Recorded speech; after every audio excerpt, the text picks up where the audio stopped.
நீங்க யார ரொம்ப நேசிக்கிறீங்களோ அவங்களே உங்களை அவமானப்படுத்துற மாதிரி சூழ்நிலை வரும். மனம் உடைஞ்சிரும்.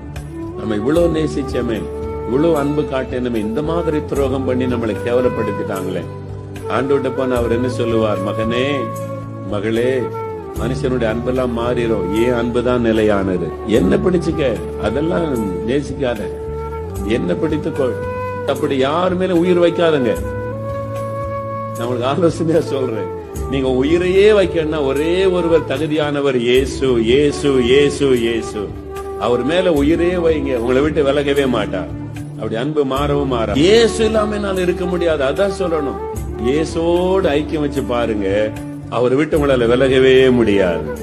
நான் சொல்லுவேன், அவருடைய சமூகத்துல சில சமயம் உட்கார்ந்து, ஆண்டவரே நீர் இல்லாம வாழ முடியாது, ஒருத்தர் எனக்கு போதும், ஒருவர் எனக்கு போதும், நீர் இல்லாம வாழ முடியாது ஆண்டவரே. அவர் இல்லாம தாங்க வாழ முடியாது. வேற யார் இல்லாமல் இந்த உலகத்துல வாழ முடியும்? ஆமென். இயேசு இல்லாம தான் வாழ முடியாது. நமக்கு நல்ல தகப்பன், அவர் சிக்ஷிக்கிற தகப்பன். அவர் சிக்ஷையில ஒரு ஆசீர்வாதம் இருக்கிறது, அவர் தண்டிக்கும் பொழுது அதில் ஆசீர்வாதம் இருக்கிறது. சோர்ந்து போகாதிருங்க. ஆண்டவர் சிக்ஷிக்கும் போது சோர்ந்து போகாதிருங்க.